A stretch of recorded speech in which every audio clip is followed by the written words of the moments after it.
Welcome viewers, मैं आपका host Jitendra Kalra, आपका बहुत बहुत स्वागत है। व्यूअर्स, मिडिल ईस्ट में दो देश जो लगभग 2000 किलोमीटर एक दूसरे से दूर हैं, उनके बीच में भीषण युद्ध चल रहा है। ऐसा भीषण युद्ध की हालात ये हो गए कि तीसरे विश्व युद्ध की भी आहट सुनाई देने लगी है। अमेरिका, जो कि इनडायरेक्ट वे में तो कहीं ना कहीं इन्वॉल्व था, लेकिन अभी हाल ही में उसने वो भी एक डायरेक्ट वे में उसमें उसका रोल नज़र आ रहा है। ईरान और इजराइल के इस युद्ध में आगे की क्या स्थितियां बनने वाली हैं। रशिया, जो कि कहने के लिए उसने सपोर्ट किया था कि जी हम ईरान के साथ हैं। चाइना, जिसने कहा था हम ईरान के साथ हैं। क्या अमेरिका के आने के बाद वो खुल के हम ईरान का साथ दे पाएंगे? भारत का क्या स्टैंड रहने वाला है और वैश्विक स्तर पे इसका क्या असर होगा? ये ऐसे कुछ प्रश्न हैं। इन जटिल प्रश्नों के उत्तर के लिए हमारे पास मौजूद हैं जाने माने रक्षा विश्लेषक कर्नल RSN सिंह। सर, आपका बहुत बहुत स्वागत है। सर, अमेरिका ने ईरान के न्यूक्लियर साइट पे, जो कि कहा जाता था कि अमेरिका ही उनको भेज सकता है, वहाँ पे अपने बॉम्ब गिराए हैं और उनको तहस नहस कर दिया है। ईरान अगला स्टैंड क्या लेगा? क्या ईरान, जो कि समझ में आता है कि अमेरिका कुछ बिगाड़ नहीं सकता क्योंकि बहुत डिस्टेंस है, पर अपने प्रोक्सीज के थ्रू, हुतीज हो गए और इनके थ्रू वो कुछ ना कुछ अमेरिका का नुकसान कर सकता है ज़रूर। और पूरे वैश्विक स्तर पे, क्योंकि straight of Hormuz direct threat पे आ रहा है, तो उसका क्या परिस्थिति रहेगी? जितेंद्र जी, आपके दर्शकों को मेरा नमस्कार, मेरा प्रणाम।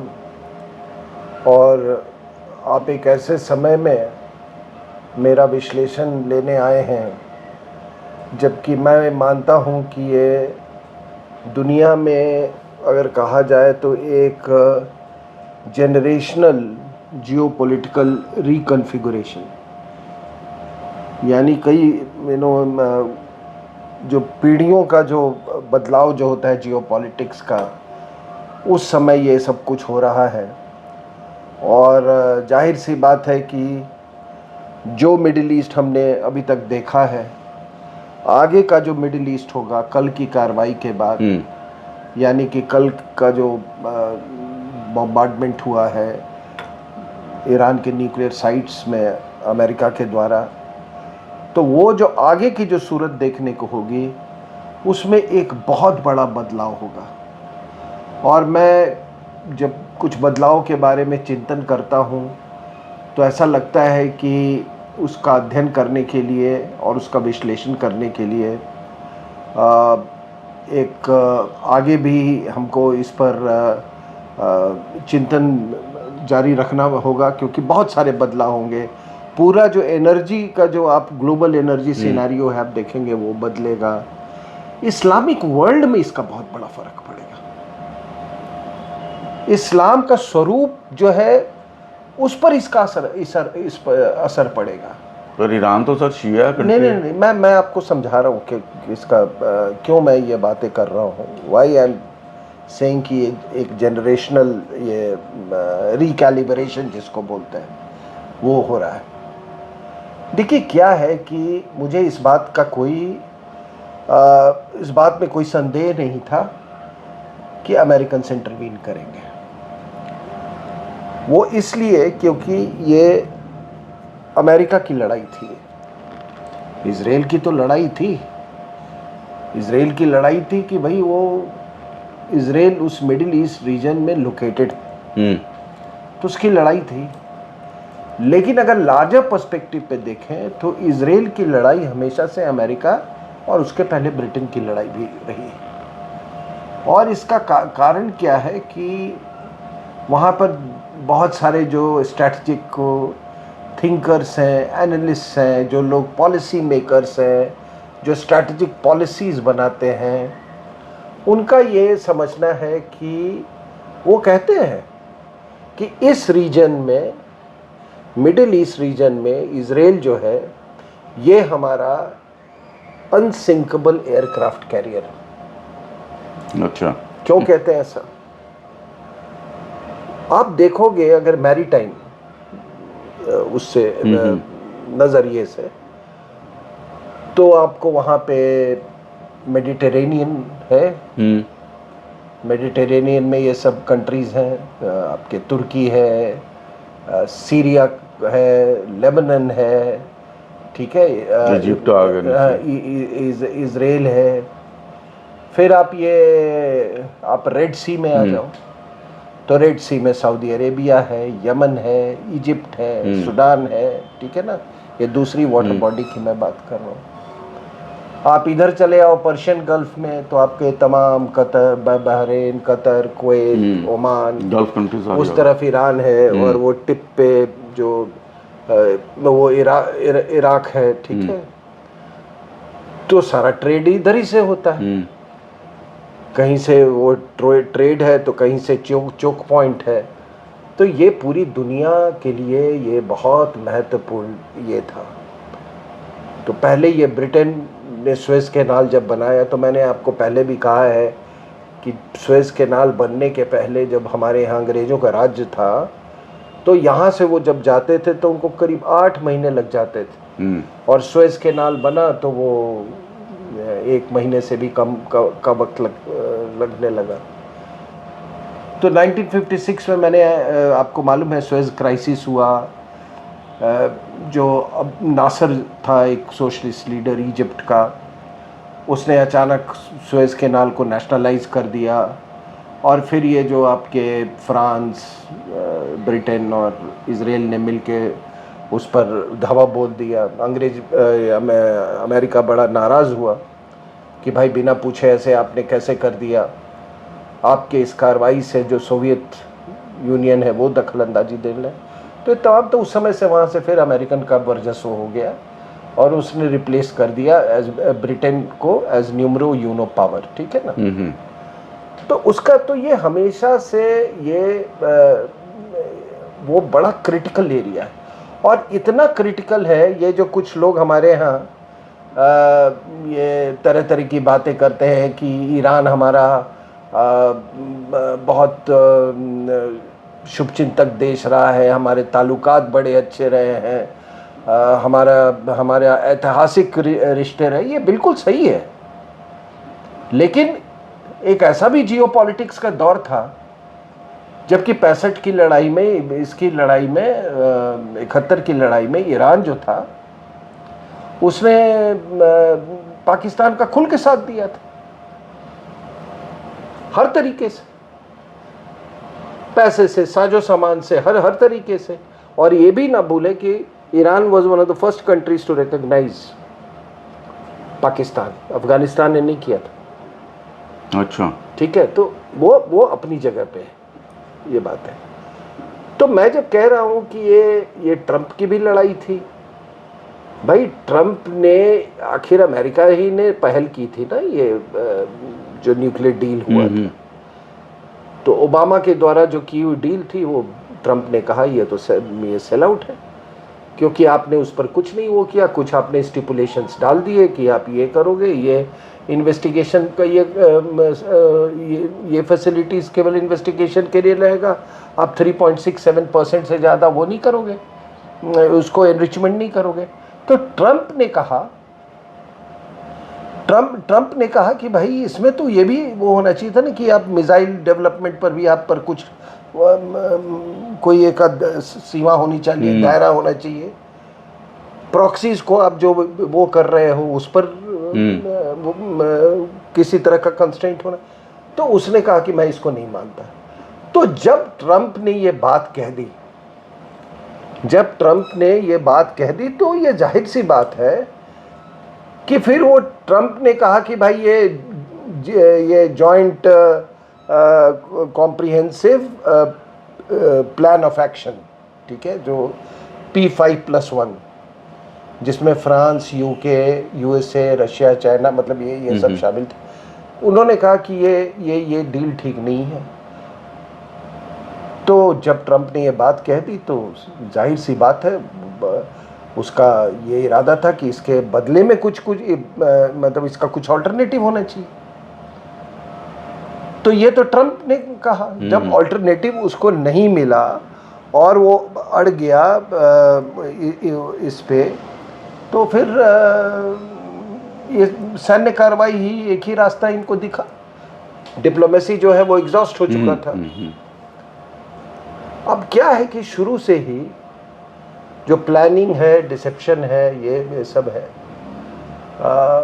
डिसेप्शन में मतलब जैसे उसने कहा कि हम 2 हफ्ते में हमला करेंगे। मुझे मालूम था कि this is part of the deception plan. उधर जो इजरायली अखबार है जैसे मारीव वगैरह है, वो निकाल रहे थे कि अगर ये हम लोग ये 2 हफ्ते का डेडलाइन नहीं मानेंगे, हम यूनिलैटरली एक्ट करेंगे जब ज़रूरत पड़ेगी। तो this was all a part of dissipation plan. तो ये प्लानिंग, डिसेप्शन, एग्जीक्यूशन में ये अमेरिका शुरू से ही इन्वॉल्व रहा है। तो ये अमेरिका की लड़ाई, मतलब जितनी वो इजराइल से की लड़ाई थी है, उससे ज़्यादा वो ट्रंप की भी लड़ाई है। अब उसमें आप देखें तो ये जो इजरायली एम्बेसडर है, Leiter, Israeli ambassador to United States of America, उन्होंने कहा कि देखिए लड़ाई तो ठीक है, हमने बहुत मतलब बड़े हमारे कुछ अचीवमेंट्स हुए हैं।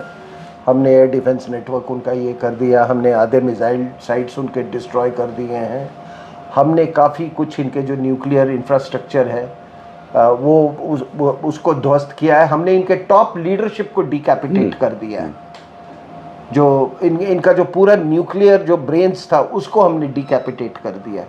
वो सारा कुछ अचीवमेंट्स था। और मतलब इंटेलिजेंस के मामले में, प्रिसिशन टारगेटिंग के मामले में कहीं ज़्यादा वो अपने आप को ईरान से सुपीरियर ये उन्होंने साबित कर दिया। लेकिन लाइटर ने कहा कि ये जब तक फॉर्दो जो कॉम्प्लेक्स है वो जब तक टारगेट नहीं होता है, क्योंकि वहाँ पे एक अनुमान के मुताबिक वहाँ पे 3000 सेंट्रीफ्यूग्स हैं और वो बिल्कुल पहाड़ के नीचे। कोई कहता है वो 100 मीटर पे हैं, कोई कहता है 200 मीटर पे हैं, जो भी था मतलब ये है। तो उसमें ये था, अटकलें लगाई जा रही थी कि भाई इनके पास तो है, ऐसी बात नहीं कि इनके पास कैपेबिलिटी नहीं है पेनिट्रेट करने की। इजराइल के पास जो मौजूदा हथियार थे, नसरुल्लाह को मारने में, नसरुल्लाह 20 मीटर नीचे था वो लेबनान में, और इन्होंने BLU 109 बॉम्ब यूज़ किया था। तो वो कोई एक बॉम्ब जो है, इट पेनिट्रेट्स BLU 109 कोई 2-3 मीटर वो करता है। तो उन्होंने कोई 1 दर्जन बॉम्ब यूज़ किए, एक के बाद एक, and hit him at 20 metre at 20 metres depth. लेकिन यहाँ पे क्या था कि ये जो है 200 मीटर के आसपास, हाँ, तो इनका है जो GBU जो बॉम्ब जो है वो GBU 57 अमेरिका का, कि वो पेनिट्रेट कर सकता है आपको 100 to 200 to depth of 61 metres. अच्छा, तो आप समझ रहे 2-3 बॉम्ब एक और इसके लिए सबसे जो उपयुक्त प्लेटफॉर्म है वो है आपका B-2 बॉम्बर्स। तो आपने अगर सक्सेशन में डाला उसको तो वो डिस्ट्रॉय हो जाएगा। तो उसी का लोग इंतज़ार कर रहे थे। और जब भी ये ट्रंप ये कहता था कि हम अभी भी डिप्लोमेसी ये करेंगे, मैं 2 वीक पे डिसाइड करूँगा, हाँ, और ये भी बीच में बोल देता था कि nobody knows what I'm going to do। ठीक है, तो पूरी इंडिया पूरी दुनिया है वो कह रही थी, अरे ये आदमी यार इसको कुछ समझ में नहीं है, ऐसे ही कुछ भी बोल देता है। ऐसी बात नहीं है, सब समझती हो सर, सब समझता है। और ये तो अभी as part of deception what has happened is कि आज मुझे तो कल खबर थी, कल GD बख्शी साहब का मुझे फ़ोन आया शाम को कि यार लोग कुछ कह रहे हैं कि उन्होंने ठोक दिया है ऑलरेडी। मैं कहा मुझे तो नहीं मालूम है। तो फिर मैंने संजय दीक्षित को फ़ोन किया, जयपुर डायलॉग्स वाले को, कि कुछ आपके पास ऐसा है। हालांकि मैंने कहा कि ये तो ठोकेंगे ज़रूर, क्योंकि मैं देख रहा हूँ ये कुछ कुछ मूवमेंट ऑफ बॉम्बर्स ये वो हो रहे हैं, और इंडिकेशंस तो थे ही। ऐसा है कि आपके पास एक देखिए क्या है कि जब हम अमेरिका की बेसिस की बात कर कि अमेरिका का वॉर है, अमेरिका ने ओवर द इयर्स वहाँ पे एक पूरी सिक्योरिटी स्ट्रक्चर तैयार की हुई है। 18 जगह बेसिस हैं सर उसके, और वो एक साइलेंट रिंग है, समझे कि नहीं। और बहरीन में है, कुवैत में है, उसमें है आपके कतर में है, अलुदैद बेस है, सऊदी अरेबिया में है, इजिप्ट में है, इराक में है, ठीक है। सो दे हैव देयर बेसिस। अगर आप नक्शा देखोगे तो पर्शियन गल्फ का जो पूरे जो वेस्टर्न हिस्सा है वहाँ पे अमेरिकन पूरे बेसिस। तो वो कोई साइलेंट स्पेक्टेटर नहीं है, वो कैजुअल प्रेजेंस नहीं है उनका, वो उनका बड़ा सोचा समझी रणनीति है। There is a determined presence there. तो वो तो जब आप ना, हम और आप जब बात करते हैं कि भारत के जो वेस्ट एशिया में जो हमारे मुसलमान देश हैं, ये हैं वो हैं, हमारा ये होना चाहिए, और जो हमारे यहाँ पहले सरकारों की जो नीति रही है पैलेस्टीनियंस को खुश करने के लिए कि वहाँ के हम पैलेस्टीनियंस को सपोर्ट करेंगे तो हमको वोट मिलेंगे यहाँ पर। जब वहाँ के खुद के उस पूरे रीजन में, जितेंद्र जी, वेस्ट एशिया में देयर 16 मुस्लिम कंट्रीज, ठीक है सर, 16 मुस्लिम कंट्रीज मैंने आपको जैसे बताया ये, ठीक है, लेबनान, सीरिया, मतलब ये आपको तुर्की को भी आप शामिल कर लीजिए, वो भी इस रीजन में है, जॉर्डन, फिर आप इधर आ जाओ, Iraq, Saudi Arab, Kuwait, Bahrain, Yemen, तो ये ओमान, इस तरह से मिला के there are 16 Islamic countries. All एक भी सपोर्ट में नहीं आया। When I say they have not come to in support, तो वो यानी कि भौतिक रूप से किसी ने नहीं सपोर्ट किया।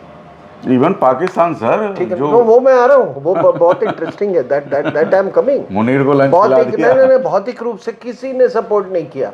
और इसी समय वो हुआ, वो ऑर्गेनाइजेशन ऑफ इस्लामिक कंट्रीज का एक मीटिंग हुआ, 51st जो उनका मीटिंग है फॉरेन मिनिस्टर्स का, ये हुआ। और उसके बाद तुर्की ने बोला कि मैं बड़ी बड़ी मतलब वो भाषा यूज़ हुई कि हम मुस्लिम कॉज का, he didn't say Islamic cause, he said Muslim cause का हम हमेशा चैम्पियन रहेंगे, ये रहेंगे। उसके बाद जो अरब लीग जो है, उसी के साथ साथ वहीं पर इस्तांबुल में फिर अरब लीग की भी मीटिंग हुई।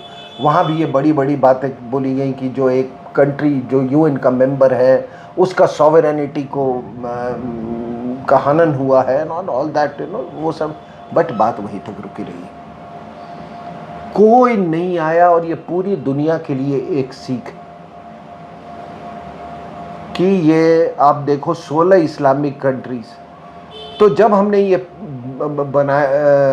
अपनी नीति बनाई थी पैलेस्टाइन को लेके, और ये हम इजराइल को नहीं रिकॉग्नाइज कर रहे थे, हमने शायद ये चीज़ को फैक्टर इन नहीं किया कि वहाँ पर सबसे बड़ा प्लेयर वेस्ट एशिया में यूनाइटेड स्टेट्स ऑफ अमेरिका है। बिल्कुल ठीक है सर, ये हमने। और तुर्की को देखिए, ये इतनी बड़ी बड़ी बातें कर रहा है और इजराइल से ट्रेड किए जा रहा है। तो ये है इनका, ये है असली इस्लामिक वर्ल्ड जिसको आप बोलते हैं। हाँ, और ये है आपका उम्मा। अब जब ये बात आपने कही ना, मैंने कहा कि ये था कि अनसिंकेबल के एयरक्राफ्ट कैरियर। क्या था सर उसमें? मैंने आपको बोला कि ये मैरीटाइम इंटरेस्ट है। तो 2 कंट्री उस जमाने में क्रिएट किए गए थे, एक पाकिस्तान और दूसरा Israel. Israel because of the maritime interest of great Britain and later the Americans. और पाकिस्तान क्रिएट किया गया था कम्युनिस्ट को रोकने के लिए। ठीक है ना सर? तो एक तो मैरीटाइम, और दूसरा इंटेंशन था इजराइल बनाने का कि अगर आप पूरी मैप देखो, part of North Africa, West Asia, पूरा इस्लामिक। ब्रिटेन ने एक इस्लामिक वर्ल्ड में इजराइल के द्वारा एक चक्कू घोंप दिया। ठीक है, अब उससे क्या हुआ आपको तो मालूम है कि बिटवीन 48 एंड 73 सब मिलके उससे लड़ते रहे, हर बार ठुके। फिर 78 आते आते इनको कहा कि यार अब बहुत ठुक लिए, अब आगे हमारी वो नहीं है, औकात नहीं है अब। हाँ, फिर वो कैंप डेविड वगैरह हुआ। ठीक है, फिर दैट सुन्नी वर्ल्ड जो है वो अमेरिका का पिट्ठू बन गई बिल्कुल। फिर उसी पिट्ठू को इस्तेमाल किया गया in the battle fields of Afghanistan. ये सारा कुछ हुआ, लेकिन ये जो अनसिंकेबल एयरक्राफ्ट कैरियर जो है ये हमारे बिल्कुल फायदे की चीज़ थी। क्यों? कि अगर ये नहीं होता तो ये गज़वाए हिंद का स्वरूप कुछ और होता। इनको रोकने वाला कोई नहीं था। ये मोमेंटम जो था ना, इसको अगर किसी ने तोड़ा है तो वो है इजराइल ने। इसीलिए हमारे स्ट्रैटेजिक इंटरेस्ट में है इजराइल, और मैं इसीलिए इजराइल का वोटर ही हूँ, बाकी कुछ नहीं। जियोपॉलिटिक्स में कोई सेंटिमेंट्स नहीं होता है। सही बात है। ठीक है, सॉफ्ट पावर ठीक है, सॉफ्ट पावर अपनी जगह की चीज़ है। तो सॉफ्ट पावर वो है, you know what is soft power? जो 2 पाव रोटी के बीच में मक्खन जो लगाते हो ना, वो जो सैंडविच बनाते हैं, तो वो चीज़ है soft power. It is important कि उसके बिना टेस्ट नहीं मिलेगा, लेकिन टेस्ट ना भी मिले तो पेट तो भरेगा ना उसके बिना। बिल्कुल। तो ये हुआ सर। अब ये है कि अब मैं इस पे आता हूँ कि ये इन्होंने ये हासिल कैसे किया। That is very important. ठीक है ना, यहाँ तक पहुँचे कैसे ये अमेरिका और इजराइल। ये अपने आप में एक बहुत इंटरेस्टिंग कहानी है। पता नहीं, मुझे तो इस फील्ड में 25 साल हो गए, और आपके इंडियन डिफेंस रिव्यू के साथ में जुड़ा हुआ था जब एसोसिएट एडिटर था। एसोसिएट एडिटर का was virtually the editor of Indian defence review. तो आर्टिकल्स आते थे। वो दूसरी बात है, एक दूसरा किसी देशद्रोही ने उसको ले लिया है और पाकिस्तान को बेच दिया है उठा के। पता नहीं अभी तक वो जेल में क्यों नहीं है। गवर्नमेंट की कुछ कंपल्शंस होंगी शायद। उस नालायक को जेल में क्यों नहीं डाला है? उसकी सारी हरकतें एंटी नेशनल है। ठीक है ना। एनीवे, तो मैं ये कह रहा था कि हमारे पास कई आर्टिकल्स आते थे। ईरान पे हमला होगा तो किस तरीके से होगा, कैसे कैसे जहाज जाएंगे, ठीक है ना, किस रूट से ये सारी चीज़ें बहुत डिस्कस होती। So this has been on the cards for a very long time. मुझे याद है कि एक बॉम्बे के में नेवी वालों ने एक सेमिनार करवाया था। तो मेरा टॉपिक था म्यांमार। तो मैं उससे गया था, तो कुछ इसी को लेके कोई चर्चा हुई। तो एक प्रोफेसर है, नाम नहीं लूँगा उनका, बड़े जाने माने थे, आजकल तो दिखते नहीं है, लगता है बहुत बुजुर्ग हो गए। जेएनयू के प्रोफेसर थे। तो उन्होंने उठ के खड़ा हुआ गया कि ईरान अगर न्यूक्लियर वेपन बना ले, बीट लेता है, वो लेफ्टिस्ट था, तो कौन सी बड़ी चीज़ है। अब उस नालायक को ये नहीं मालूम है कि जो कम्युनिस्ट थे नेपाल के,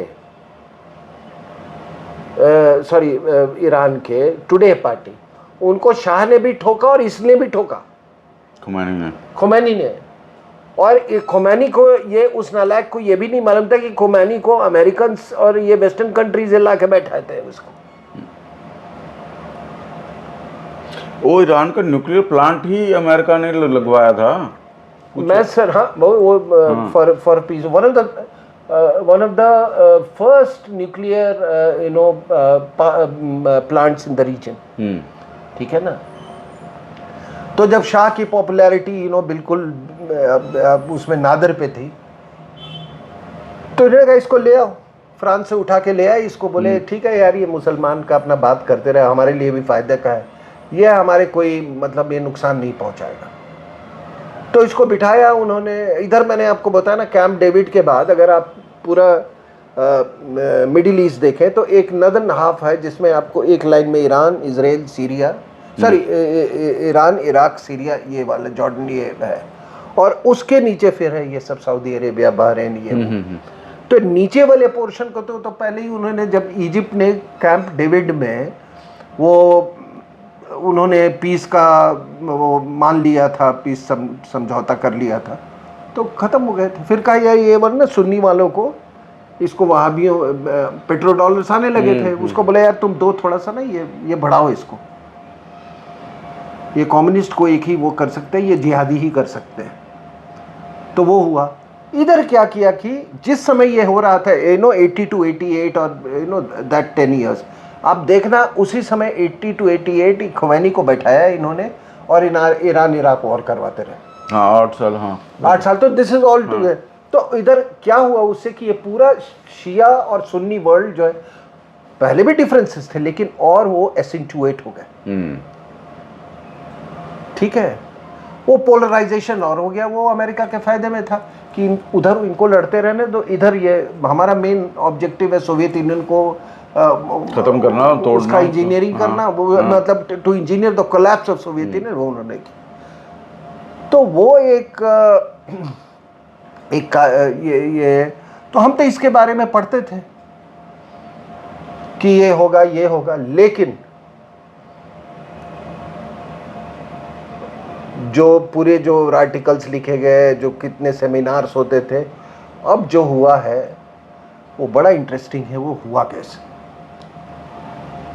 सबसे पहले मैं बता दूं आपको कि ईरानियंस ने सोचा कि हमारे पास एक परफेक्ट फॉर्मूला है अपने रेजिम को बचाने का। खमैनी का कभी ईरान में इंटरेस्ट नहीं था, आपको मैं बता रहा हूं। Khamenei was only interested in his regime. ठीक है, अगर ये बात नहीं होती तो कोई वो पैरेलल आर्म फोर्सेस नहीं बनाता, जैसे IRGC जिसको बोलते हैं, सुप्रीम पावर बन के बैठा है सर। तो एक अलग दुनिया थी IRGC की दुनिया, और बाकी ईरान अलग था। तो the interest of Iran was never at his heart. ठीक है, इसको और आपको तो मालूम है कि मिडिल ईस्ट में जब भी कोई बदलाव लाना हुआ है, और बाकी जगह भी, तो रेजिम चेंज होता है, और वहां पे रेजिम चेंज हमेशा वायलेंट होता है, हमेशा। जैसे सद्दाम हुसैन का वो इसका में नंबर आ गया, पता नहीं ऑलरेडी चला गया होगा ये कहीं ऊपर, मैं ये नहीं कह सकता, but it is quite possible. तो इन्होंने सोचा कि ये रिजीम को बचाने के लिए बड़ा परफेक्ट फॉर्मूला है हमारे पास, और वो है रीजनल मिलिशियाज, यानी कि प्रॉक्सीज, यानी कि हिजबुल्लाह नॉर्थ से, साउथ से हमास, दूसरा ईस्ट से सीरिया, साउथ ईस्ट से हुतीज। ठीक है, ये हो गए आपके, और मिसाइल्स, उसके बाद से ड्रोन्स, और उसके बाद से आपका न्यूक्लियर वेपन्स। तो ये सोचा कि ये बड़ा एक परफेक्ट फॉर्मूला है, हमको कोई नहीं हटा सकता है इस रेजिम को। और उन्होंने कहा कि देखो ये जो नॉर्थ कोरिया में वो जो बैठा हुआ है किम जोंग, हाँ, कहता है उसके पास न्यूक्लियर वेपन है, कोई उसको नहीं हटा सकता। तो ये इनकी कैलकुलेशन थी।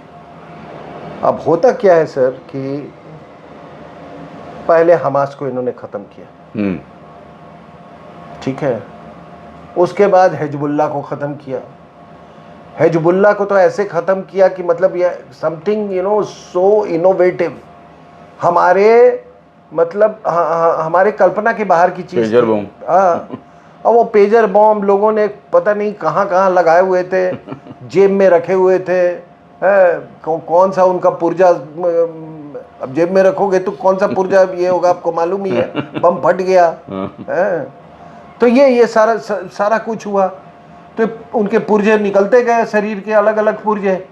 उसके बाद इन्होंने कहा अच्छा इसका जो मेन पुर्जा वाला जो है नसरुल्लाह उसको मारना है। उसको मैं बताया आपको कि उसको ऐसे ही वॉज 20 मीटर्स डीप, उसको मारा। तो पहले इसने ये खत्म किया, उसके बाद उसने किया पाकिस्तान। आसिफ मुनीर जो है वो एक क्लेरिक का बेटा है और उसकी सोच जो है वो हमेशा, वो जब अलग सिविलाइजेशन की बात कर रहा है वो कर रहा है, मतलब वो जो मोनोक्रोमेटिक व्यू ऑफ लाइफ है, मतलब उससे वो ग्रसित था। तो मुझे लगता है कि कुछ इंटेलिजेंस रिपोर्ट्स होंगे और उसके मिनिस्टर ने बोला भी, ईरान के मिनिस्टर ने, हाँ कि वो अगर युद्ध कि वो ऐसे ही तो भाई वो बिल्कुल ऐसे झूठ तो नहीं बोल सकता ना, because then it will be followed by you know denial. But जो डिनायल भी आया है वो बड़ा सा शीपिश सा डिनायल। तो इसकी हरकतें कुछ पता की होंगी, हो सकता है इसको लगा होगा कि हम मिल जाएं दोनों मिल के तो हम तो ऐसी तैसी करते हैं। तो अमेरिकन ने कहा कि अच्छा बेटा मान जा, नहीं माना। भारत ने ठोक दिया, जब भारत ने ठोक दिया तब ठोकने के बाद पानी भी रोक दिया, फिर बोले उसको कि सुनो बेटा वैसा है, अब तो तुम ठोक गए हो और अभी तुमको मैं ऐसा छोड़ दूंगा ना तो लोग तुम्हारी पैंट उतार के, तुम्हारी जनता ही तुमको लिंच कर देगी। तो ऐसा करते हैं कि तुमको गोपीनाथ बाजार से एक वो मैं फील्ड मार्शल का वो मैं भिजवा देता हूँ, वो पहन लो और आ जाओ मेरे पास। लंच खिलाते हैं लंच क्लोज डोर में। जितेंद्र जी मैं तो आई एम सरप्राइज्ड। ये जो विरोधी वाले जो मोदी हेटर्स हैं, ये देखो इसने क्या कर दिया, ये डीहाइफनेट हुआ था, इसने फिर हाइफनेट कर दिया इंडिया पाकिस्तान को। अरे यार उसको हाइफनेट तो वो खुद हो गया उसमें अपने देश के अंदर में। ऐसा कभी होता है? इट इज समथिंग लाइक कि Modi invites Waker Zaman from Bangladesh for lunch, है ना। ये अब वहां पर इमरान का जो पीटीआई, इमरान और उसकी जो तहरीक इंसाफ वो तो थी खिलाफ, अब बाकी भी सब खिलाफ हो गए। अंदर अंदर कर साला मैं प्राइम मिनिस्टर ये जा रहा है खाना ये खा रहा है और क्या क्या दे के आ रहा है, वहां भाषण दे रहा है जाके। ये भाषण दे के गया कहीं पे कि बोले ये क्या, ये अमेरिका वाले यूक्रेन के पीछे पड़े हुए हैं कुछ $1 मिलियन के माइंस और ये रेयर अर्थ के। अरे कहा हमारे पास $1 ट्रिलियन है,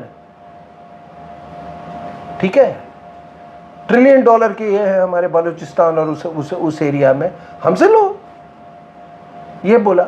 और आप याद करना कि ये पूरे अप्रैल में जब ये इंडिया पाकिस्तान टेंशन जब शुरू हो गई थी, उस समय 2-2, 3-3 विजिट हुए हैं इसके। एक मेयर है जो कि ब्यूरो ऑफ क्या साउथ एशियन अफेयर्स, उसका वो आया। उसके बाद एक कांग्रेसनल डेलीगेशन आई है सर उस समय, ये सब and they met Asif Munir. अब जो माइनिंग से की जो मुद्दा है या जो प्रपोजल्स है वो आसिफ मुनीर से क्यों मिलेगा? सही बात है। सो दिस मैन हैज इसको बुलाया, इसको अच्छे से खाना खिलाया, खाना खिला के इसको गाली भी सुनाया। मोदी को बोला भाई तू डिनर या ऐसे आ जाना डिनर पे यार, we'll have a good dinner here. Modi साहब ने बोला कि बेटा हम नहीं आते, ठीक है। और आज देखो मोदी साहब की स्टेचर देखो दुनिया में। सही बात। पब्लिकली जाके बोल रहे हैं, पब्लिक मीटिंग में उड़ीसा में उन्होंने बोला कि बुलाया था मुझे, लेकिन हमने महाप्रभु का इनविटेशन ज्यादा बड़ा समझा, ठीक है। दिस इज न्यू इंडिया, ठीक है सर। तो ये पाकिस्तान जो है ये तो सारे प्रॉक्सीज गए, पाकिस्तान गया रास्ते से, ठीक है, सारे साइड के सॉर्ट आउट कर दिए, चाणक्य नीति सर। हाँ, और सुनो सर, इसमें आपने रशिया के जिक्र किया। रशिया यूक्रेन वॉर अगर नहीं होता तो इतना आसान नहीं होता सर। ये मैं आपको, Russians were a big player, वहां एंगेज कर नहीं वो हाँ सीरिया में दे हैड अ बेस, और आईसिस को खत्म करने में रशिया का बहुत बड़ा हाथ था। ओबामा का क्या प्लान था? ओबामा ने कहा, वो एक डिफरेंट अप्रोच लेके चला। उसने कहा कि यार ये ना, ये पूरा जो शिया बेल्ट जो है, जो इसके शिया प्रॉक्सीज हैं, इनको ख़त्म करने के लिए एक ही ये है कि इनसे भी बड़ा वो जो भी है, हाँ, वो एक सुन्नी फौज तैयार करो। तो उसने आईसिस तैयार करवाया, ठीक है ना। It was ISIS was created by the CIA। तो जब वो वहाँ पहुँचा, उन्होंने वो एक कैलिफेट, एक बेल्ट बना लिया, ठीक है ना। What was ISIS? अल कायदा इन इराक, ठीक है ना। तो रशियंस ने कहा, अच्छा ये बड़े बदमाश लोग हैं, अच्छा इनको ये करना, आप बम्बार्डमेंट में हम भी करते हैं ना इनका बम्बार्डमेंट। तो सीरिया से अपना एक्शन करने लगे, वो मेडिटेरेनियन से, कोस्ट से। तो अभी हाँ, तो हिजबुल्ला, हमास, हिजबुल्ला, ये आपको सीरिया, इन सब को पहले प्रॉक्सीज को ख़त्म किया है इसने। फिर ये आपको पाकिस्तान, और Russia was already out of the region. तो रशियंस तो ऑलरेडी वहाँ पे उनका कोई प्रेजेंस था नहीं, and they got it, they are badly embroiled in that, Russia Ukraine war. तो ये अगर ये रशिया यूक्रेन युद्ध नहीं होता तो शायद मुश्किल और बढ़ जाती। लेकिन जितेंद्र जी, इसमें अगर कोई सबसे बड़ा लूजर रहा है, दैट इज चाइना। क्या यार, तुम्हारा वो पहाड़ों से भी ऊंचा और समुद्र से भी गहरा और वो वाला दोस्त पिट रहा, तुम कुछ नहीं कर सके यार। यहाँ पे ईरान पिट रहा है, तुम कुछ नहीं कर पा रहे। हाँ। कुछ नहीं कर सके। तो ये सबसे बड़ा तो आई थिंक ये लॉस जो हुआ है अमेरिका, ये चाइनीज का हुआ है। और चाइनीज का तो फुटप्रिंट्स यहाँ तक बढ़ गया था कि उन्होंने आपस में तालमेल करवाने की कोशिश की थी सऊदी अरेबिया में और इसमें ईरान में। तो ये जितनी इनकी जो ग्रोइंग फुटप्रिंट्स थी, उसका क्या होगा? तो ये आपको मैंने बताया। और इधर जो आपके इन्होंने पिछले साल अक्टूबर में इनफैक्ट उनका काफ़ी कुछ एयर डिफेंस सिस्टम ध्वस्त कर दिया था, और जो बचा कुचा था अभी ध्वस्त कर दिया था। तो जो आसमान और घड़ी, वो सारा ये इजराइल के फेवर में था। तो this is how they systematically they have gone. और ये बड़ा एक अध्ययन का चीज़ है। आने वाले वक्त में इस पर बहुत लोग अनुसंधान करेंगे, रिसर्च करेंगे। और सबसे बड़ा सवाल आप जो जानना चाहते थे कि इसका असर क्या पड़ेगा।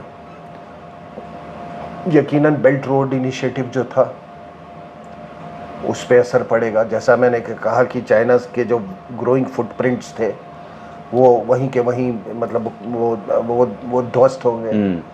कहीं पे चाइना का जो वो एक बड़ा इन्फ्लेटेड जो स्ट्रैटेजिक जो इमेज जो बिल्ड हो रहा था, कहीं पे वो पंचर हो गया, वो पंक्चर हो गया है। शिया और सुन्नी वर्ल्ड, ये दोनों में अंतर आएगा। On the whole Islamic world में एक बहुत बड़ा बदलाव आएगा। मैं क्यों बोल रहा हूँ कि अभी आपने देखा कि जो ये पूरा जिस सदर्न बेल्ट की बात कर रहा हूँ, चाहे वो UAE हो, सऊदी अरेबिया हो, ये वो प्रिंस सलमान ने जो इनिशिएटिव्स लिए हैं, बुरके को लेके या आपके मदरसों को लेके, अजान को लेके, पहनावा ओढ़ावा को लेके, आपको को गाड़ी ड्राइव नियम सिटी जो बन रहा है। अभी आप एक और बात मैं आपसे ये करना चाहता हूँ कि आप देखिए कि अभी वो यहाँ गए थे Trump, just before last month. $2 trillion का 3 डे के विजिट पे थे वो, ठीक है ना, सऊदी, कतर और UAE। $2 ट्रिलियन का वो साइन करके आए। बिल्कुल। अब वहाँ पे उन्होंने कहा कि 1.2 ट्रिलियन तो उन्होंने कतार के साथ डील किए हैं, 600 बिलियन वो सऊदी अरेबिया के से इन्वेस्टमेंट की बात है। बोइंग $64 बिलियन विद कतर, और बोइंग ने और 14 billion dollar deal with Etihad Airways. अब मुझे लगता है जितेंद्र जी, क्या इसका लिंकेज जो हमारे यहाँ बोइंग एयरक्राफ्ट है और जो उसका सबोटाज है, इसमें तो मुझे कोई शक ही नहीं कि it is not a sabotage, ये थोड़ा इससे बाहर निकले। दोबारा आपके साथ तो हमने प्रोग्राम किया था उसके बारे में, दोबारा भी करूंगा मैं इस पे, लेकिन कहीं पे है कि Boeing is on the target, Tata is on the target, ठीक है ना, इवेंचुअली तो air India is on the target. तो जो इतनी बड़ी जो डील हुई है, क्या उसमें ये भी एंगल है कोई? मुझे तो लगता है कुछ एंगल है, लेकिन मेरा कहने का बात है कि जब आप इतनी बड़ी इन्वेस्टमेंट करते हैं एक रीजन में टू द ट्यून ऑफ, मतलब आपने अनाउंस किया $2 ट्रिलियन, तो obviously you can't leave it at to the mercy of Iran ना, और हुतीज और हमास और हिजबुल्लाह। बिल्कुल। तो उस एरिया को तो महफूज करना ही sir, that is why I said कि अमेरिका का भी वॉर था। तो बेल्ट रोड इनिशिएटिव पे क्या फ़र्क पड़ेगा फिर इसमें? तो मैं दूसरी जो बात कर रहा था, ये बदलाव आ रहे हैं इस्लामिक वर्ल्ड में। ईरान में क्या हो रहा था कि ईरान के में जो लोग हमारे जाने पहचानने वाले जो वहाँ पर कार्यरत रहे हैं, वो मुझे कई सालों से ये फीडबैक दे रहे हैं वहाँ पर कि जो हिंटरलैंड है ना ईरान का, वो उसने ऑलमोस्ट इस्लाम छोड़ दिया। वो अपने प्री इस्लामिक पास्ट पे जा रहे हैं, और